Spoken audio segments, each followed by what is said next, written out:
Christopher Troye. Francisco, pleasure to meet you. Yeah, dude, man. I'm glad we were able to get this on finally. How are you enjoying the fall league? I'm loving it, man. Yeah. A lot of talented players, and just to be able to watch them go about their business and pick up reins, honestly. And then Arizona, man, this time of the year, it's beautiful. Weather's gorgeous. Yeah. Ton of things to do, so I'm excited to be here. That's awesome. So you talk about picking people's brains. Is there anybody who you've talked to, maybe picked up a couple of tips and stuff? I mean, you're all pros, but it's cool to be able to like bounce ideas and stuff off each other. Yeah, bro. It's funny you actually mentioned that because Jake Pilarski, I mentioned him before. I had a similar question on the Rob Bradford show. Troye Story, the segment I've been doing with Rob Bradford during the fall league. He coined the Pilarski method. Yeah. And Pilarski, dude, that guy is he's way smarter than I am. He's a math engineer with a degree. Dang. Goes to Tread and the Dodgers organization, which is pretty well known as being analytically advanced. So from all of those angles, I mean, he's got his own thing, and I mean, I've learned a lot from him. Sometimes it's a little too much. I got to keep it simple, you know? Yeah, for sure. Question I ask all the guys, and how do you balance like development versus like showing like how you're doing and stuff? Because you always want to progress, but you're also working on things. So how do you kind of balance that fine line as a minor leaguer? That's a great question, right? So the question is really like, how do you balance the process versus performance? Sure. Right? Yeah. Like how do you balance taking risks for the sake of getting better versus doing what you know gets results? Yeah. And perfect example is this year I've developed a cutter, which is my third pitch. My entire pitching career, I've only had two pitches: my fastball and my gyro slider. And this year I've been with the cutter. So there's gonna be risks, but the way that I balance that is, I know that my fastball and slider, like I've got good feel for them. I can throw them at any point. And I've got good feel for the cutter too, but it's about picking like when to use it. So for instance, I know that my cutter is a great cross count pitch. So that means that 2-0, 1-0, 3-1, like those counts that I'm behind the hitter on, that's a great opportunity for me to use my cutter because it's the least likely pitch that they're expecting. And it's the most like weak contact inducing pitch that I have. So my fastball, my slider, like they're swing and miss pitches. But when I'm behind in the count, like I would love a rollover ground ball on a 3-1 count. You know, like at that point, like, okay, I don't want the strikeout. Just get out. I don't want you on.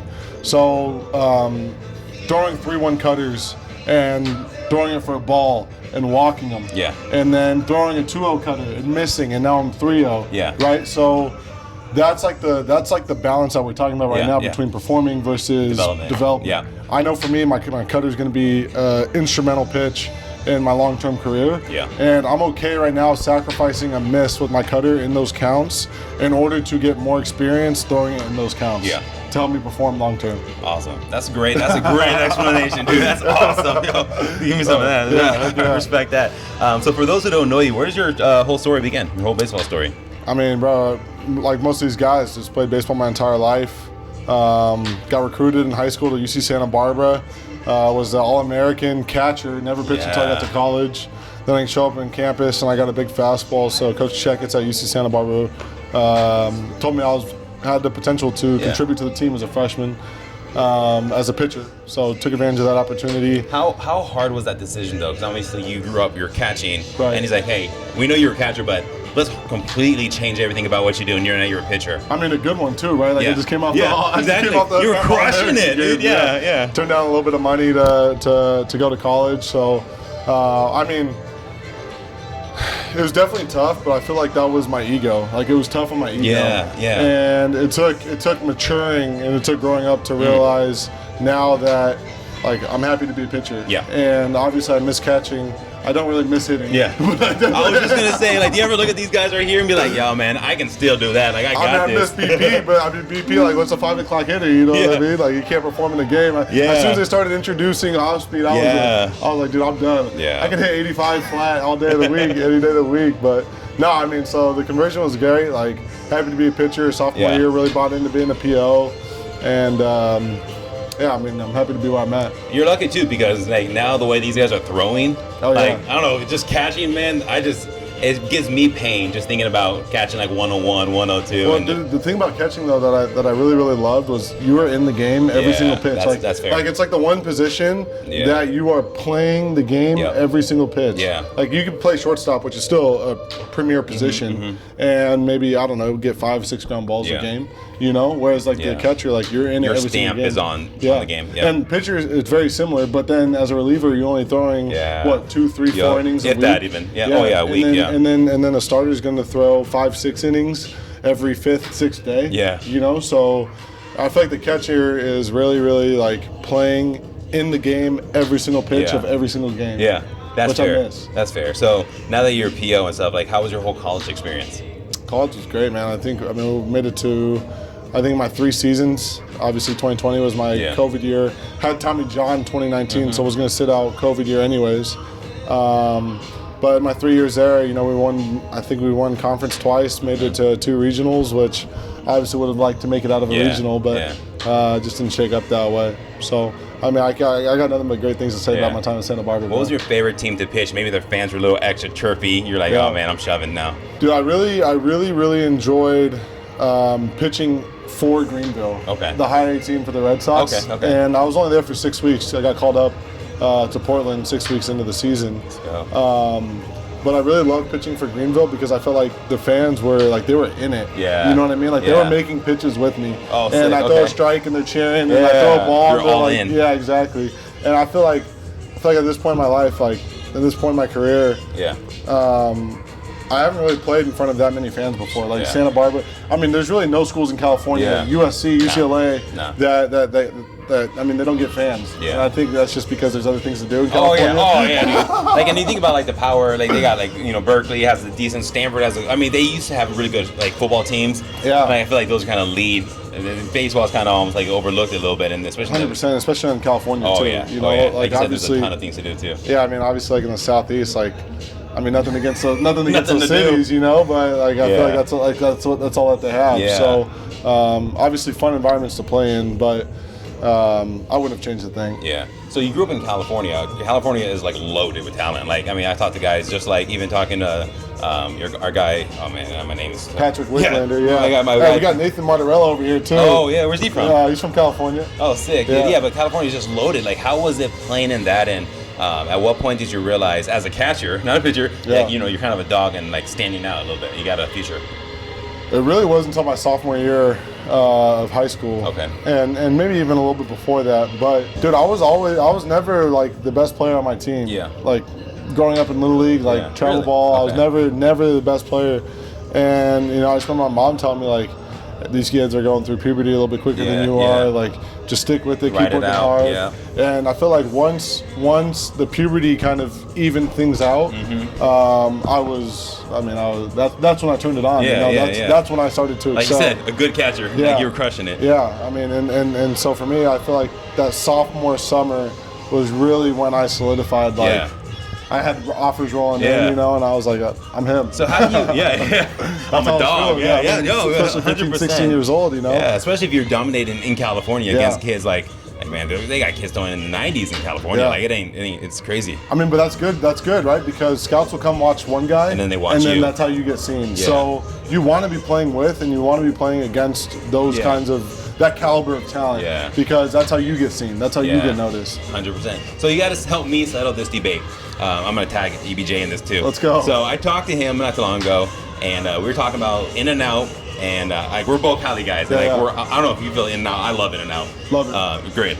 He's told me In and Out's basically a knockoff McDonald's. No. Like what? I mean, obviously he and I are no longer friends. Can I tell you the debate that's been going on in our clubhouse? Let's do it. Yeah. Nathan Hickey tells me Whataburger is better than In and Out. I said they can't even compare. Yeah. That's not even. That's apples to oranges. Yeah, it's not even a thing. Same thing with McDonald's. Yeah. You're not even. Bro, McDonald's is like the bottom of the bottom. I'm not even gonna. You know. Couldn't agree more. Yeah. Okay. I'm glad. They hate on the fries, but I mean, in my opinion, What they're hating on is quality. Yeah. That's what it is. That's what it is, you know? And if you're hating on in and out, it's because you're hating on quality. Yeah. You're used to like that, that fast food where it's like not like fresh. You can see them slicing the potatoes in front of you. Yeah, exactly. I'm glad we agree, man. I'm glad we agree. Like, I'm gonna tag EBJ. EBJ, you're wrong on this. You know, that's cool. So when was your like moment in college where you're like, I call it the if to when moment, when you stop asking yourself if I get drafted, but start thinking to yourself, you know, when I get drafted. To be honest with you, Francisco, you know, I never really thought about any of that stuff because in my mind, like I deeply, deeply believe that there was a big league version of myself. And for me, it's not like the goal is to get a D1 scholarship. Yeah. Or the goal wasn't then to get drafted. And then the goal wasn't to get sent up to low A and then to high A, double A. Like for me, I'm thinking, I'm going to be a big leaguer. Yeah. And it doesn't matter where I'm at, what level I'm at, who I'm playing, where I'm playing, how many fans there are. I've got an opportunity to master my craft. Sure. And I feel like after I take it day by day with that mentality, after a lot of days, then I'll uncover the big league version of myself, and I'll be where I need to be when I need to be there. Dude, that's perspective. I like that, bro. That's sick, man. You got that all. We got to go right there, dude. That's cool. I mean, that's just how I feel. Yeah, dude, I respect that. So you mentioned you had Tommy John. Obviously, that's. I mean, COVID kind of took away that year, so in reality, you didn't miss a ton. But I mean, how do you like go through like that adversity? And now you're in the pro ball. Obviously, you're gonna get lit up sometimes. You're not gonna get lit up sometimes. So ups and downs. It's all baseball. All ups and downs. Yeah. How do you stay like mentally tough? My coach at Santa Barbara, Andrew Checkitz, defined mental toughness as the ability to focus on what's important next. Yeah. Which is a definition that I've continued to stick with. Yeah. Right. So, yes, Tommy John sucks. But what is the next most important thing to focus on? Yeah. And the next important thing to focus on is how do I put my body in a position to recover as well as I possibly can post-surgery. So before I went under the knife, for like 2 weeks, I was doing conditioning, I was riding the bike, I was working out as much as I possibly could in order to get my body in a position to recover well from that. Yeah. Then you have the surgery. Then what's most important? Then what's most important is recovering for those 2-3 weeks, you know, where you can't do anything. Yeah. So you make the most of that time. Then now what? Now you start to get range. So now you're making the most of the range. So mental toughness to me is really just about focusing on what's important next. Yeah. And there's going to be pitches that you give up a home run. If you are worried about the home run you just gave up, that next pitch, you are not giving yourself an opportunity to execute to the best of your ability. Yeah. So you give up the home run, okay, what's the next most important thing for me to focus on? It's about executing this pitch right now. Yeah. And the people that can execute that pitch, in my opinion, that just means you're more mentally tough than the next person. So to keep going on Tommy John, I feel like I'm the only person who benefited from it, to be honest, from COVID. Okay. From COVID. Yeah. Because I had surgery. Dude, I went out to Katuitt in Cape Cod in 2019, and my first batter I faced out there was Austin Wells, and I threw him a 1-2 heater up. Yeah. Well executed, and he turned on it, hit it out. Okay. And like my arm was like kind of hurting, but nothing out of the normal. We're always pitching with something. Yeah. And so he hit it out, and I was like, this is gonna be a long summer. If I'm getting my fastball with 20 plus inches of ride at the top of the zone, getting turned on by a hitter, like this is gonna be a long summer. And so the second batter actually had him in the same count, 1-2. Yeah. And I was going back to the heater up, and I was like, this time he's not touching it. Yeah. So I reached back for a little extra, and as soon as I went from layback to release, I felt the pop and just walked off the mound. And so that was my 2019 in Katuitt. So I had surgery that July of 2019, and then I had like 24 months to do a 12 to 14 month recovery. So, you know, looking at the silver lining of COVID and looking at the silver lining of Tommy John, like, in my opinion, I had it at the best possible time. And talk about throwing hard. Obviously, you hit like what, 98, 99? I've actually hit 100. Oh, let's go, triple digits. Yeah. What was that feeling the first time you hit triple digits? I had no idea that I did, but I knew I was throwing hard because I saw like Chris Mears, who's one of our pitching coordinators, and like all the guys at my professional debut in the FCL, they were just like getting really excited. Yeah. And I didn't know how hard I was throwing, but I knew I was throwing hard. Yeah. So I mean, if I look back and like what did that feel like? I mean, it just It just felt like everything was synced up, and I was moving quick through the throw zone, through the release point. So obviously still trying to chase that velo. And I know it's in there. What's the next goal? I mean, the next goal is to perform, and like I don't really care about velocity, to be honest. To be 100% honest with you, I don't care how hard I'm throwing. I care about performing. Yeah. And I can perform at 92 to 93. I can perform at 95, 97. I can perform at 100, right? But if I'm on the mound chasing velocity, then I'm not focused on what I need to be focused on. Which at the end of the day, your mindset's wrong. Yeah. Now my workouts, my catch play, my plyo balls, everything that I'm doing off the field leading up to the game, like I'm working to throw 100. And then there's gonna be days I throw a little bit harder than others, but like I'm not chasing velocity. Yeah. What's your advice for like high school kids who want to throw harder? Throw every day. Practice throwing hard. Right. I mean, throw hard practice. Yeah, this is true though. Yeah, I mean, most people, you ask them, okay, how hard did you throw today? And they're like, oh, 85%. You're like, how come you're not doing running guns as much as your arm can take it? Yeah. You know, like if you want to throw hard, you have to practice throwing hard, which sounds oversimplified and probably stupid, but it's the cold hard truth. Like, most people don't practice throwing hard. And that's just, like, you should be trying to air it out. Yeah. Throw as hard as you possibly can and keep trying to throw as hard as you possibly can and then try to get that to translate on the mound. For sure. What was your welcome to the minors moment? Whether it's like a terrible hotel, long bus ride, EBJ he got hit in the face, he said, when I asked him that question. Like, what was your moment where like, all right, I'm in pro ball and I'm in the minors, which is a grind? Yeah. I mean, honestly, my welcome to the minors moment was when I went to Del Marva at Low A last year. Yeah. My 2022 season. Yeah, so last year.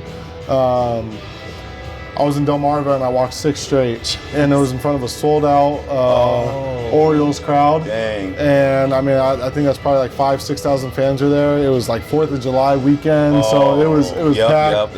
And we had I don't know, maybe a 4 or 5 run lead, and I came in and walked the house. Jeez. Dude comes in behind me, gives up a bases clearing double, and so I'm on the board for 6 runs. Yeah, you can hear it. Yeah. And I'm in the dugout, and I'm just getting chirped left and right. I'm getting the MVP chants, you know, from the away team. So, what's the best chirp you've heard?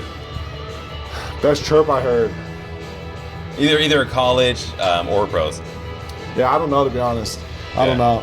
I feel like I don't really listen to that kind of stuff. I think if I have to choose one, I'm probably gonna go that MVP chant as I'm getting yanked out of the game after walking 6 in a row. That's rough too, and I mean it's hard to bounce back from that, like mentally, but like how you talked about. Do you think having Tommy John kind of gives you like an edge? Not necessarily an edge, but like you already have that mindset of like I've been through it, the worst. Like I mean, definitely, right? You know, and to take it a step further, right?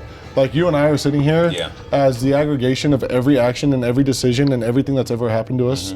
So it's got us to right here. Yeah. So in a vacuum, like, is Tommy John responsible for that mindset? Probably not. Yeah. But is that a big part of my story? And is that a big contributor to who I am and how I am today? Yeah. 100%.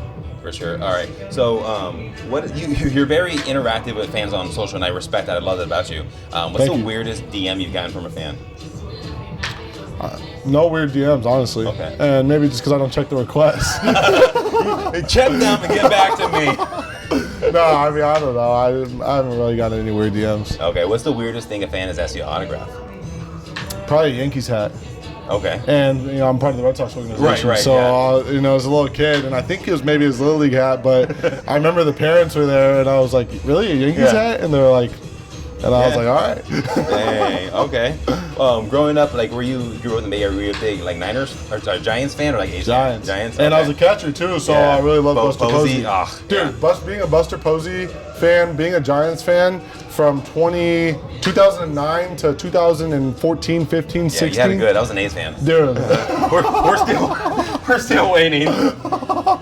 Sorry to hear that. I know. Hey, they had Graham Balfour back in the day. Graham Balfour was electric. I love that guy. Electric. I think that there was a playoff game against the Tigers where he was just chirping, and you can Google it. Like, was? Yeah. Oh yeah. He and I think it was Omar and Fontaine. Maybe they were just cussing back at each other. Yeah. And then we had a lead, and then we ended up losing that series. And I still think like he like lit something under them because like, oh man, I don't know. It's tough, man. Did we end up giving it up? Oh yeah, we ended up losing. I don't know if we lost that game, but we lost the series. Of course, Verlander was pitching. He was like prime Verlander. But yeah, you talk about being a good. I had to go to school and work with Giants fans and hear them like, 3 in a row, and I'm like, whatever, 1989, that's our only comeback. Like we beat y'all in 1989. What is a couple more questions here before you jump out of here, man. If you had what is your hidden talent? If you had to show them on a talent show, like what's the one thing you'd do? Got no idea, man. I got no idea, nothing. I was searching hard for it. I thought you were like bobbing. I'm like, oh, you're gonna start dancing? Okay. I was vibing to the music, trying to think, but I don't know. Hidden talent. Yeah. I don't know. I like to read. I like to educate myself. Yeah, you're real estate. I know that, right? Yeah. Talking about books, what's like your top books that you recommend to anybody, like no matter what kind of genre? I mean, I'll tell you the most 3 influential books in my life. One is the Navalmanac by Naval Ravikant, if you're familiar with him. Oh yeah, and then the foreword was written by, I want to say, Tim Ferriss. Yeah, Tim Ferriss and Eric Jorgensen. Yeah, I'm halfway through the audio version. Yeah. Dude, it's a great read. It's easy, and I feel like that really changed how I looked at social media specifically. Okay. Yeah. Because I was never a big social media guy, and that's been a recent, endeavor, if you will. A little bit, yeah. Yeah, I mean, this last year has really been the first year I've been active on social media, and honestly, I've gotten already incredible results just with 1 year. Yeah. So I'm getting great feedback, testing my content. Do you think more players should be getting into content because you're building your brand?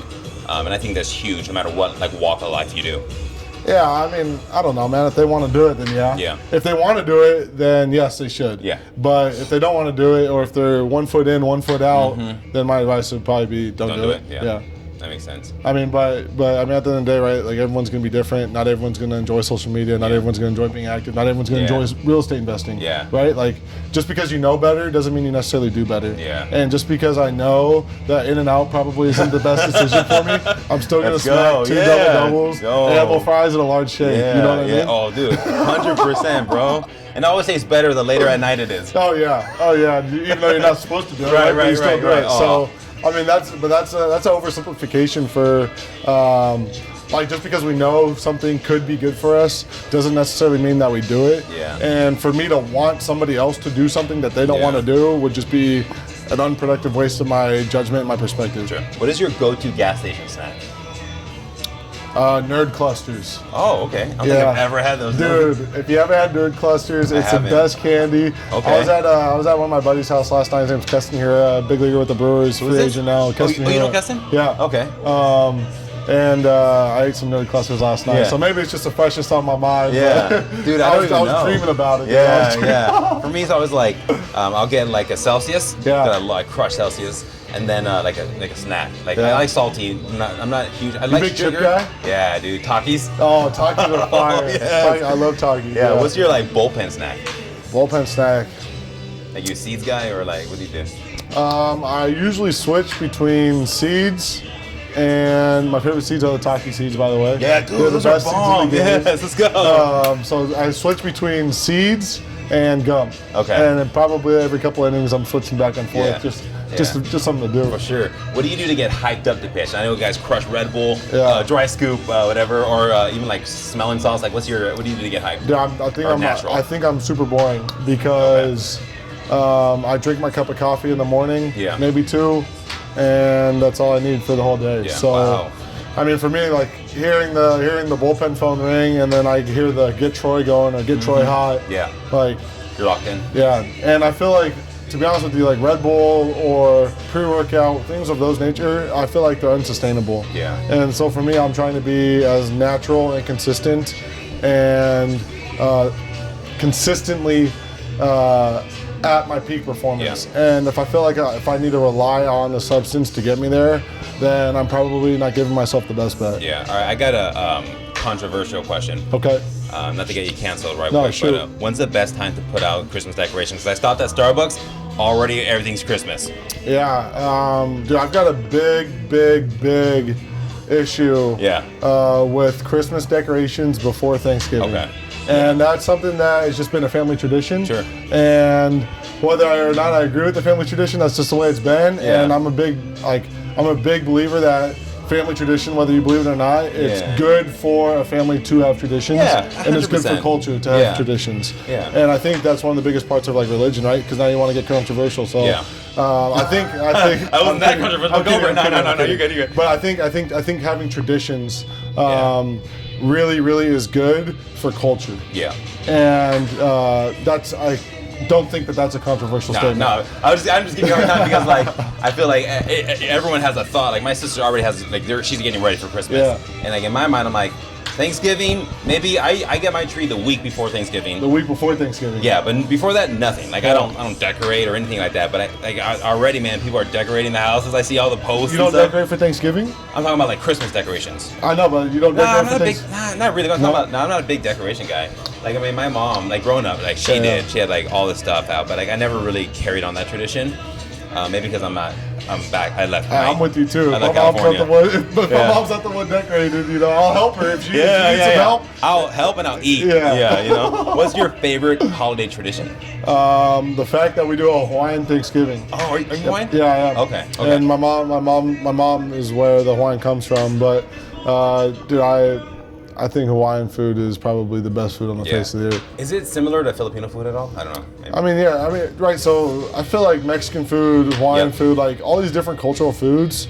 In my mind, 90% of the things are probably the same. They're just prepared a little bit differently. Yep. Yeah. Like the base stuff is there. It's pork, right? Yeah. Like there's a million different ways to prepare pork. There's a million different ways to prepare turkey, chicken, whatever it may be.